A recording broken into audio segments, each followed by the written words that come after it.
I had the police come to my house at 4 o'clock in the morning, and they said, here is a government, it's called an Osman warning.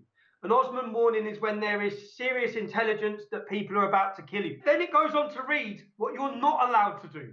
You're not allowed to get a weapon. What am I supposed to do? Put a little chain on my door. All right. Guest.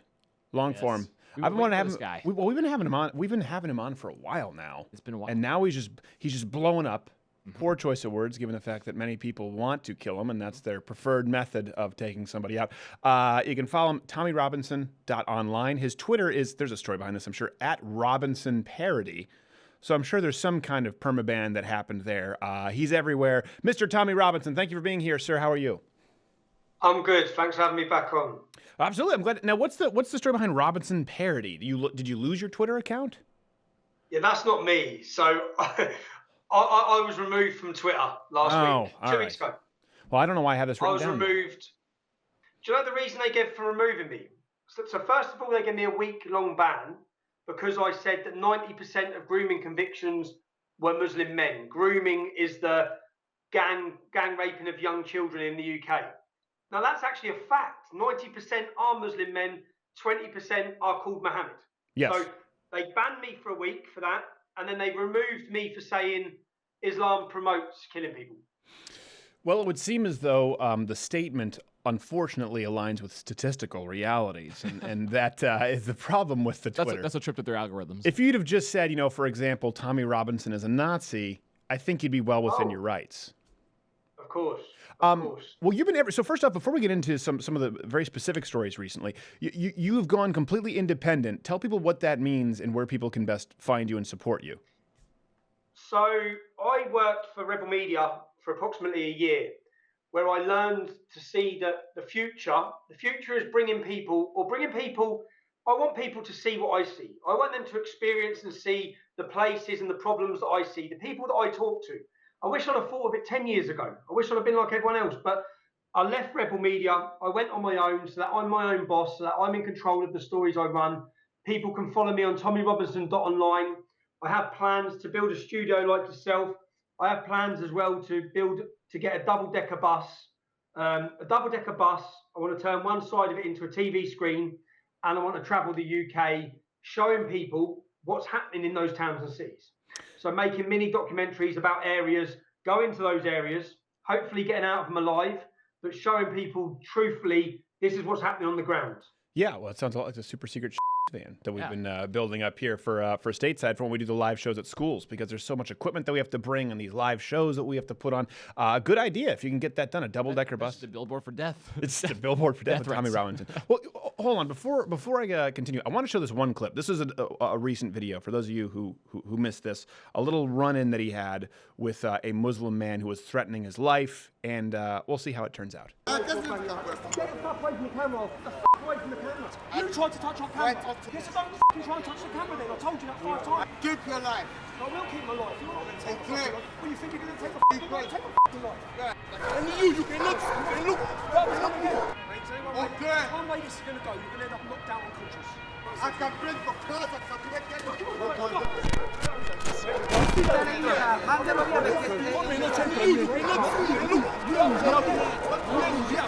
Now, Tommy, when I watched that clip, I saw it. What struck me most is there was an officer there, right? That looked like there was a police officer. He didn't seem to have a problem with it because the guy was running up threatening you like this. Even in the UK, it seems as though you're well within your rights to do that. Well, the man had told me specifically he was going to kill me. I had been warned about going to that area. Do you know what? I went to Italy for the elections, and I spent an hour researching what's happening in this one city. And what I found was I found a Somalian man who went into a hospital, and whilst an Italian woman was in bed giving labour for a baby, he climbed on and raped her. I then found that an Eritrean man had chopped up an Italian girl just 2 weeks before, murdered her, raped her, chopped her body up and left it in a suitcase. I found that a 75-year-old woman had been raped just a mile from where I was standing by a Sudanese man. I found unbelievable stories, horror stories. The only sort of stories you would have previously read about in Africa or in South Africa or in the Middle East, right here in Europe. I found one case where a man Polish man was with his partner, and a gang of Muslim migrants beat him up, and then they made him watch as they gang raped his wife on a beach for hours. They made him watch.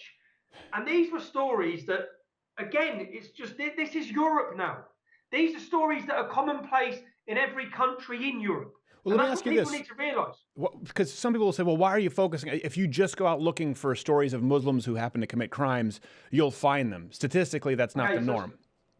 So I went to Italy, and Italy had just had their election. And La Liga had gone from 4% to 18%.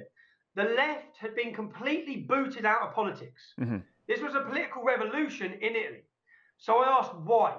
Why is the country swung like this?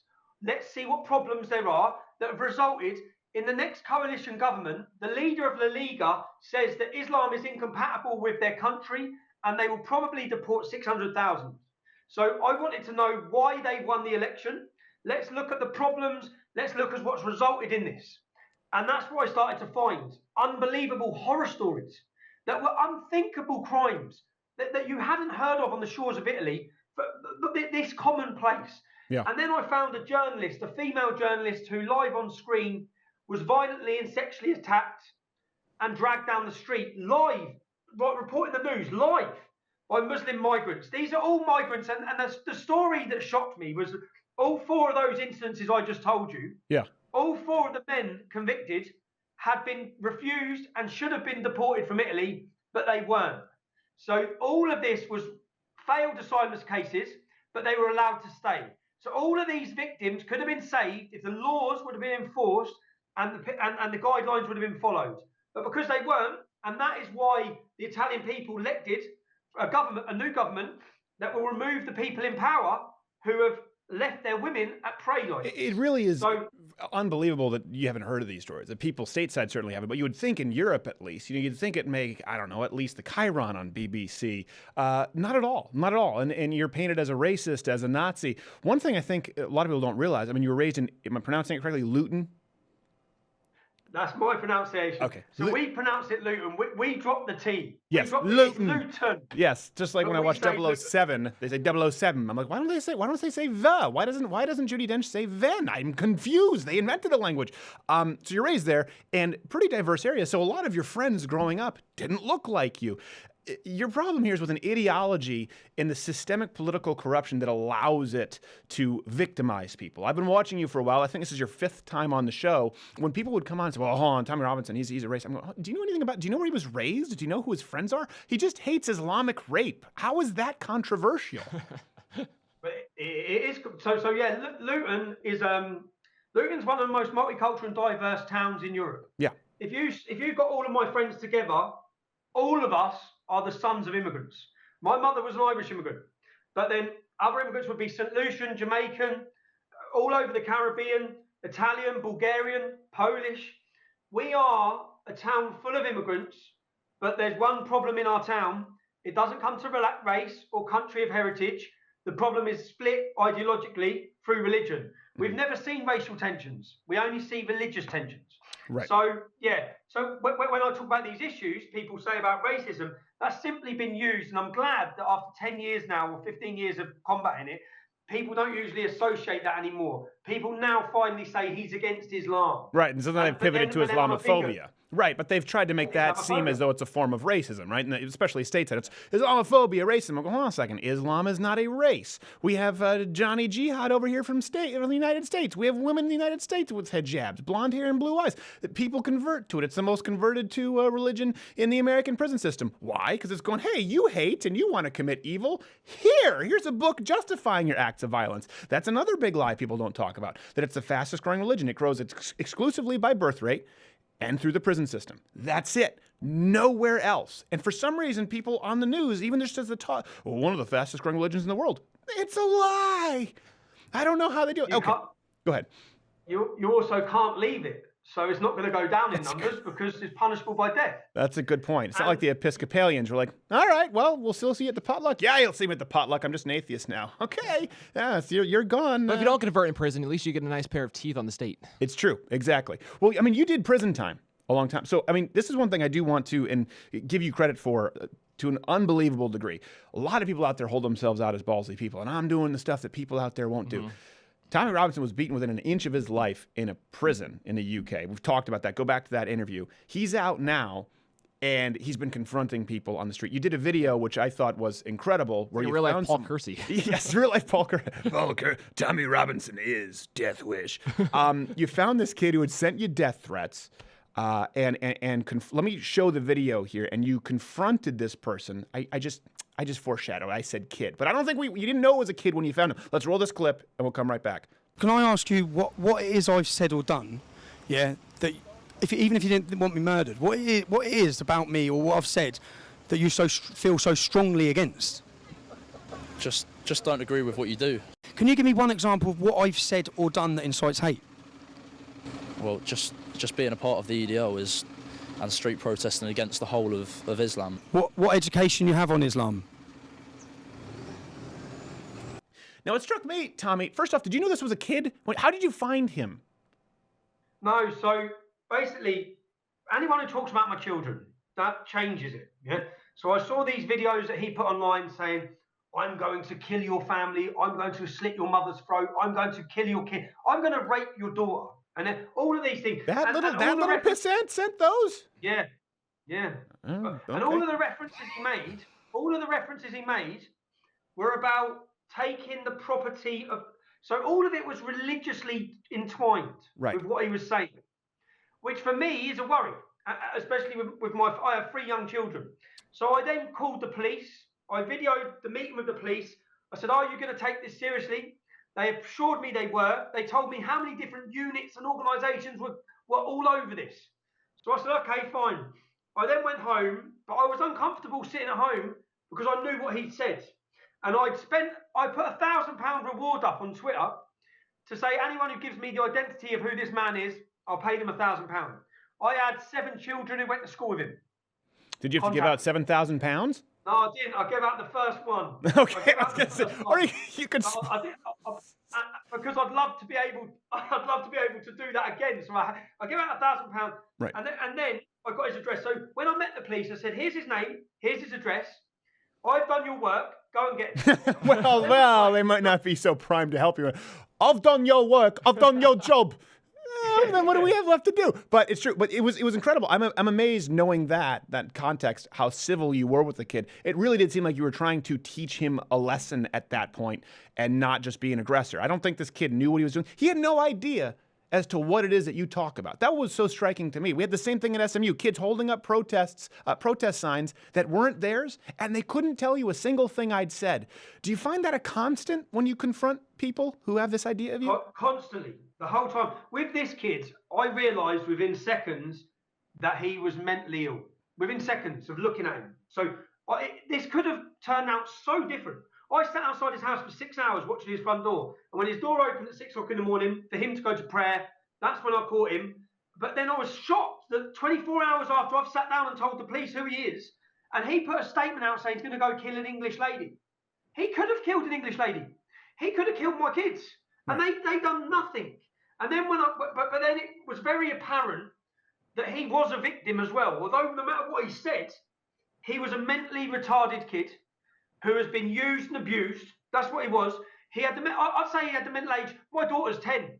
I get more sense out of my daughter. When he asked me for an arm wrestle mid-argument, an arm wrestle.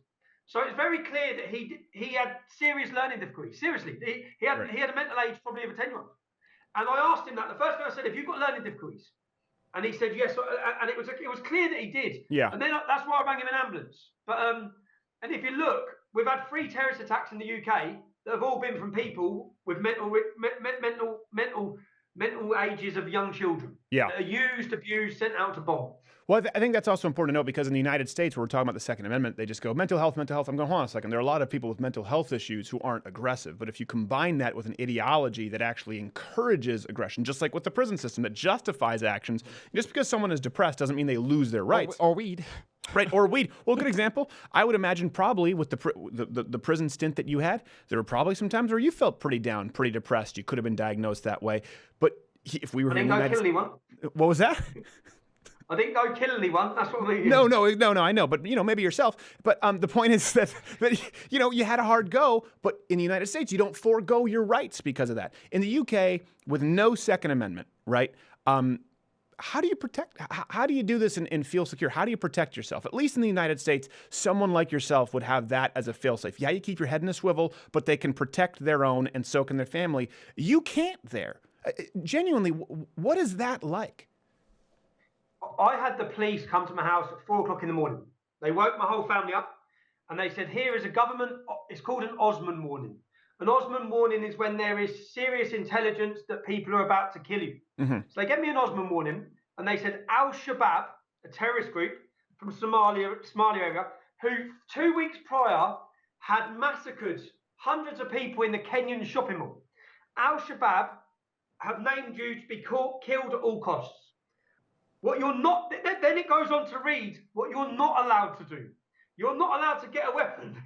You're not allowed. So basically, what I said to them is, what am I supposed to do? Put a little chain on my door?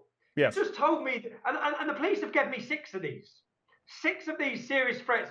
I had 6 Muslims who were arrested in a car. They had guns, bombs, and IEDs, suicide notes, on the way to kill me. And I'm not allowed to. If you watch my videos, for the past 10 years, I walk with my hands behind my back. So when I'm in a situation, I didn't in Rome, and I didn't most recently against Antifa, because I'm fed up of having my face beaten. So, but I constantly have to be am I not only allowed to have a weapon to protect myself, but I'm also fully aware that if I try to protect myself, I may end up in prison for being a racial attack. Right. So I'm constantly not just cautious of all of that. I'm cautious of all of it. And but the mayor of London just called for for knife control. Just called for knife control in London. Apparently, you guys already do have knife control. Yeah. I mean, what is it? I have this right now. Someone just gave this to me as a gift, which will be totally illegal. It's just I've already stabbed myself with that knife. Yeah, I know. It's a very strong spring. Yeah, now they're saying knife control. I'm going, hold on a second. When people say it's just an assault weapons ban, and they go, well, actually, it's just a semi-automatic ban. And they go, well, actually, it's a mental health issue. Well, actually, it's a universal. Well, actually, it's a gun registry. Then they go, well, stop. Well, okay, with your straw man, what do you think there's going to be knife control? It sounds so absurd because what can you do? People have kitchen knives. Unless all cutlery is plastic knives and forks, there is no way to implement knife control on a general populace. All of life at is all. an airplane cabin. Right, exactly. All of life is an airplane cabin. Yet that's what they've been calling for in London. Why? Why and how have they not been learning from the mistakes, Tommy? I watch it from here. First off, I'm very concerned that it comes here to the United States. That's my concern. And I also cannot, I try to understand people who disagree with me, so at least I can understand their arguments. I'm at a loss, man. Maybe you can help me. Well, I've got 3 children. I go to bed every night, and I'm aware that people at some point are going to come to kill me. And I'm aware that I have no way of defending my family. And that is a gut-wrenching, terrifying, and also a sad feeling. Yeah. There's nothing I can... And that's just... So forget about going out of my house. I can't even defend them in my house. And I'm not allowed to. And we have no way of having weapons. We're not allowed them. You know the knife you just pulled out? Yeah. I'd go to jail for being... If I had that, I'd go to jail. Yeah, I know. Something in Canada. I'd go to prison for that. By the way, this isn't any more dangerous than a kitchen knife. That's something too that people. No. So if someone wants to come into your house with a kitchen knife, or of course with a gun or a bomb or a pressure cooker with some nails in it, they can do it. This is actually smaller than the steak knives in our house. We don't have firearms in the UK. There were 30 shootings in my hometown, 30 in a 4-month period. So the criminals still have guns. Right. The terrorists still have guns. Knife crime. Sadiq Khan, the mayor, he stopped stop and search. His whole way to power and what he claimed was to stop the racist stop and search procedures of the police. Mm-hmm. Since stopping that, murders, knife crime, gun crime, rape, everything has gone up upwards of 30%. We just overtook New York for more murders for the last 2 months in our capital city than New York. London has become... London is the acid attack capital of the world. We have more acid attacks in London. Yeah, that's So, something that really and no disturbs one me, wants to like to my soul. There's one thing, you know, shooting. We were just talking about this: shooting, knifing, acid attacks. You're not even doing it with the intent to kill. You're just doing it with the intent to ruin somebody's life. That's the only purpose behind it. It is evil, just crystallized in one action. I think there's a special place in hell for people, and against women, very, very commonly in the UK. Have you thought about trying to get your sorry ass stateside? I couldn't get in. I couldn't get in. I don't know. So in 2010, I landed at JFK Airport and I was held and deported. And I was told specifically I was deported because the British said they didn't want them to let me in. So I come back in 2011. I illegally entered America. I received 10 months in prison for it. Oh, geez. I come to New York and I gave a speech as a warning to America. And I'll be honest, I knew what I was doing was wrong, but I also felt the moral obligation to do it, to warn people in your country of what's just happened in mine, what I've seen in my hometown, far outweighed. If I'm morally right, and I wasn't that bothered about the law, if I'm honest. So, but I got 10 months in prison for that in the UK. I spent 2 days in New York. If I'd have known, I'd have spent 2 months there. Yeah, well, you know what? You just have to go to a sanctuary city and take up residence. That's what you do here illegally. You don't have enough. Grow a mustache. Grow a mustache. Hang out by Home Depot. Yeah. It is amazing to me. Buy a low rider and you're good. Tommy, Robert, you are the one person who has been caught for entering the country illegally and actually followed the law and went back. The Americans didn't prosecute me. It was the British. Oh. I got home. I got in on September 10th, 2011. I got in through JFK Airport. I was then arrested 6 weeks later by the British on the motorway in the UK. I was straight away remanded in prison, and I spent 22 weeks on solitary confinement for 2 days in New York. Maybe you know the maddest thing? Maybe the British would put a law. Before I did it, I found ISIS fighters who had done the same crime. And none of them went to jail. None of them. Well, that's because Nancy Pelosi said that would be mean. Tommy, here's what listen. You should never enter the country illegally, but it's very easy to fly to the hellhole that is Mexico, and Google Maps El Paso. You're welcome. That's what ISIS does. That's what these people do terrorists do all the time. I'll be in your studio next week. Well, listen. Have you thought about going to Poland, at least? They seem to have their act together. Poland seems to be the one place right now. Well, now I guess you're saying Italy. I haven't been following it a ton. I know Lauren Southern was following that story. But Poland seems to be the one place that's kind of just an absolute turn of events where they're going, no, we're not being beholden to the political. We're not doing this. We're not allowing our culture to be. Balls finally dropped. Yeah. It seems as though Poland ain't taking no crap. Is that the only place left? No, Hungary, Poland, Czech Republic, Austria. There's a growing movement and a growing grouping together of countries. I went to Poland for their Independence Day. What you realise with Poland is Poland was wiped off the map for so long. Right. Poland has suffered under communism. Hungary, Czech Republic, these countries know what it's like to lose your freedom, to not have your freedom. So does East Germany. That's why the biggest resistance for the Alternative for Deutschland political movement, it's in East Germany. Because these people know what it's like not to be able to talk about something, not to be able to speak about, and that's what. So replace communism with Islam, and that's what we're now seeing. And these countries, Viktor Orban is being re-elected tonight for his 4th term as a leader of Hungary. He was arrested in 1987 for opposing communism. There's a famous picture of him being held. These people know what it's like to fight for their freedom. I'm from a generation now in Britain and in Europe, where we think this peace that we have, we think this is life. This has never been life.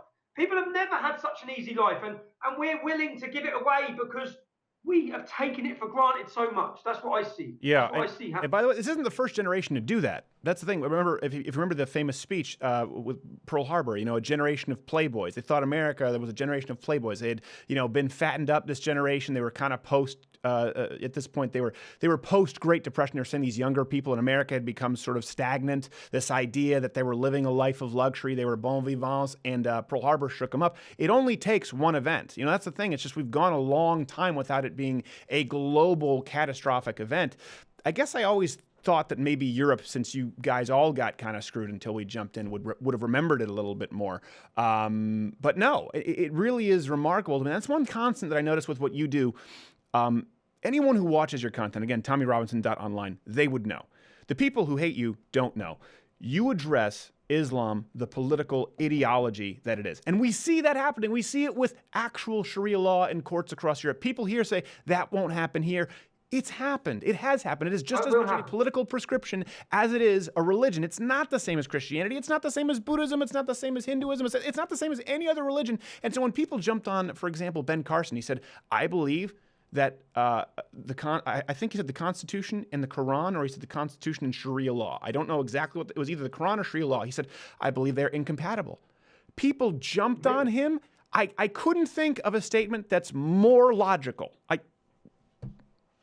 And the people who jump on him, and the people who you said come up to oppose you, and the people who stop me in the street, they have no idea what we even stand for, and they have no education. When I have people coming up to me to argue the point for Islam, and the first thing I ask them is, tell me what you know about the Prophet Muhammad. Diddly squat, nothing. Have you read the Quran? No. Mm-hmm. So what, you're defending something you know nothing about, yet here you are calling me ignorant. I've looked in and researched every point I'm talking about, and you're here to shout me down with nothing. But I think that Britain now and Europe, especially my country, is so primed and ready now more than ever. The response I get now in public is a very heartfelt and warming response for me, because after years of being slated or slandered, and the media, what I sometimes laugh about, I take enjoyment in the fact that the government, the media, the police, they've all done everything they can to try and ostracize and destroy what we're saying and who I am. And right now I've got more support than I've ever had. So that's a good point. And I have noticed that, Tommy. I've noticed that because I will say for a while they were relatively successful. And I think maybe this going independent and getting your message out there. I mean, you're all over the place. I've seen people who say, I hate Tommy. But the guy has brass balls and he's right about this. There are a lot of people whose minds have been changed. And I think that's because you can get directly in front of them, as opposed to before they were always hearing the story from someone else, namely people who don't like you. So you've noticed that shift yourself. And that's why they've removed me from Twitter. That's why eventually they'll remove me from Facebook. That's why I will be closed down on YouTube. As will most people. We saw Jack, the CEO from Twitter, saying about conservative ideas this week. He retweeted an article saying this is a great article. That article was about a civil war in America where we must silence the conservative ideas. Right. Now, that's what they're doing here. So what they want to be able to do, they want the media to slander us, demonize us, dehumanize us, and attack us, and us not even have any way of replying or responding or arguing or just clearing our name. Just being able to say, that's not what happened, this is what happened. That's not what I said, listen to me. Don't listen to what the media say I say, listen to what I say. It's a very big difference. It is different. And let me ask, speaking of which, I'd like to ask you, since obviously you're there, I guess we say stateside. Do you say Europe side? Probably not. We just say across the pond. With Lauren Southern, who was banned from the UK. What's the story there? Because I know we haven't had her on since then, I don't think. I think it's been a while. It's been a while. What happened exactly, and how was the situation remedied? So Lauren come to Luton, and this was our plan. Our plan was to launch a media channel that will cover the whole of Europe, that would look something similar to InfoWars, but it would be hosted by myself with Lauren. Now, obviously, they're aware of what our plan was, and Lauren has been banned for life from the UK.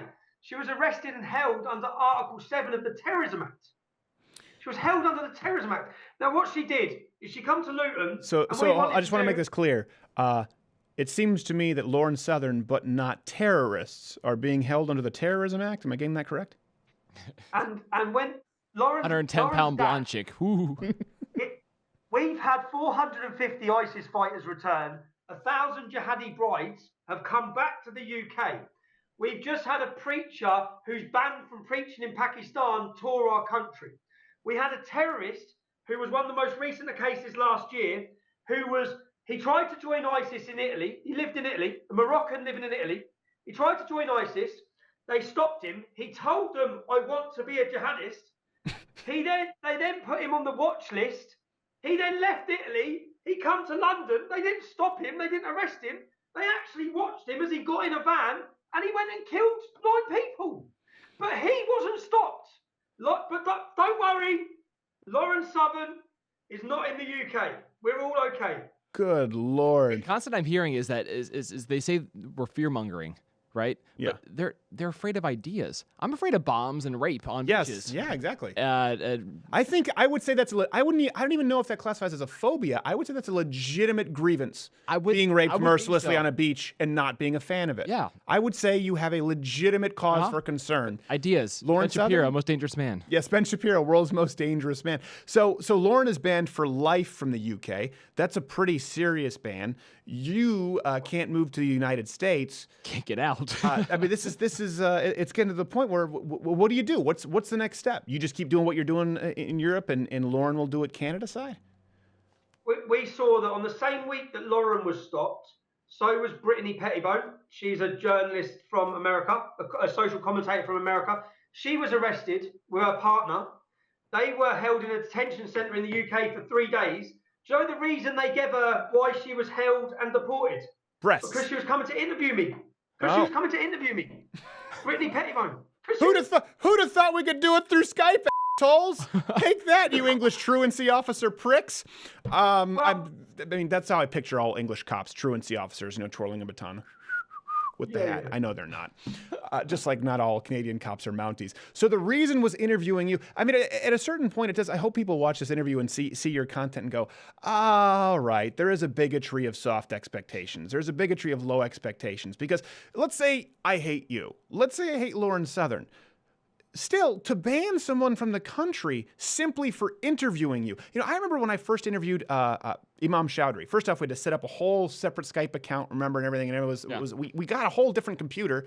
It was the first time I ever interviewed Dean Cain and Imam Chowdhury in the same show. But now he's being double converted in prison. So. Yes, well, exactly. But back then, this was about 2 years before he was sent to prison. And on air, he basically praised ISIS. And you talked about Syria. He basically said, I deserve to die on air when he was talking about it. He said, I deserve to die, and he praised ISIS. And I'm going, hold on a second. This guy is speaking in the UK where people have been arrested for speaking things far. Someone was arrested for doing a cover of Kung Fu Fighting, and it was considered racism because someone heard it outside of a karaoke bar. And this guy just said he supports ISIS and wants me to die. And he's going to hang up and go have himself a sandwich. I couldn't get my head around it. I don't know what to do about it. I can't believe that this is a country. I've organised, so after they stopped Brittany Pettibone, the journalist, from interviewing me, by the time they deported her 3 days later and she walked out of the Austrian airport, I was waiting with a camera. So as she walked out, I said, well, they haven't won. We're now going to do that interview right here. And it's going to be watched by 100 times more people than would have watched it. Thousands of people. And they stopped Martin Sellner coming. Martin Sellner is a part of Generation Identity. That's not my politics. I'm not an identitarian. But what they did, by stopping him, he was coming to speak in Speaker's Corner. Speaker's Corner in the UK, if you know about it, there's 300 years of history. Some of the most controversial figures in our history have spoke there, from Karl Marx to Lenin to George Orwell. It's the one place in our country that we're supposed to have free speech. But now, because of Islam, because there's a mafia mob of Muslims there, they are now worried by people who will talk about Islam going there.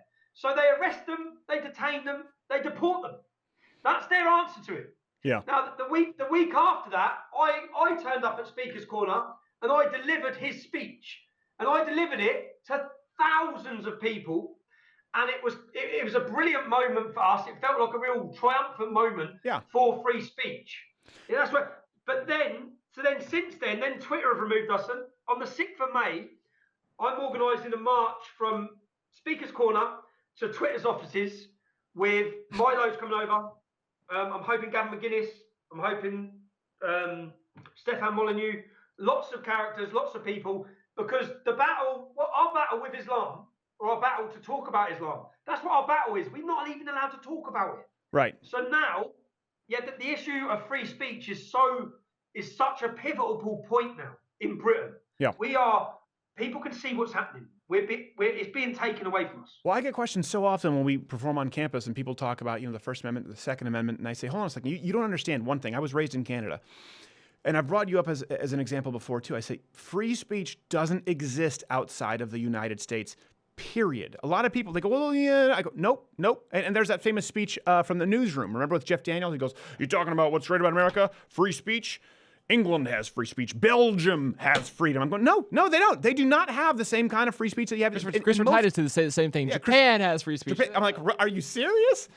You think Japan has free speech? By the way, gun laws, you can't have a gun. Highest suicide in the industrialized world, Japan. Who'd have known that you could just jump out a 60-story window? Highly effective. So kids don't understand it. And that's why I hope, if nothing, I do not want you to be a cautionary tale in the sense that I really want this to end well for you, Tommy. You've brought up some things that obviously are concerning, and I feel, I'm worried about you because I know how unsafe it is over there. I want you to stay as safe as possible and anything we can do to help you with that. But I do hope that people at least see what has happened to you already with the prison, what has happened to you already with the speech laws, and understand it as a cautionary tale that not only does freedom of speech not exist outside the United States, not only are there people like you out there fighting for it actively, but it could very easily go away in the United States if the same kind of people who've achieved power in Europe achieve that here in the States. Because it's not a slippery slope argument. It's not a straw man. It is absolutely what they believe in, what they want here. Tommy, amazing work that you've been doing. Give everyone your plugs before you go. I really want people to check you out and support you.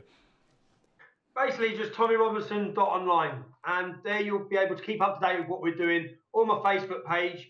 And yeah, that's it. We've got some exciting things planned. Very exciting. And I take, when they do negative things to me, when they make those moves, whether it be imprisonment, what they also do at the same time, or what I take satisfaction that it does, it lets everyone else who's watching see. It shows how totalitarian they are. It shows the tyranny that's coming. Yeah. And America, you need to realise and really wake up, because the country I thought I lived in prior to starting my activism is a very different country to I now know I live in. And those same trends and problems, I'm watching them grow and start. I'm watching your universities. I'm seeing exactly the same is going through your country. Yeah, that is absolutely correct. And one thing I also want to note, for people out there, I can already see the comment section. No, is he triggered? No, listen, Tommy Robinson doesn't just go out and say, I was banned on Twitter and bitch about it. He then moves to another platform and makes sure that he is active. There is nobody out there who whines less and actually does more than Tommy Robinson in the UK. I recognize that. I hope people out there do when they're thinking of who to support with their dollar. Plus, he's going to give out £7,000 next time to anyone who finds his accuser. £7,000 cash from his pocket. TommyRobinson.online. Thank you for being here, sir. Hey, did you like this video? What, you didn't? Oh, you're a cat person? Well, that makes sense. Disregard him and or her/Z. Everyone else, hit the subscribe button and leave your comment below as to why you like this video. Hey, you know what? Crazy cat, you can get back. You can comment below too as to why you don't like it.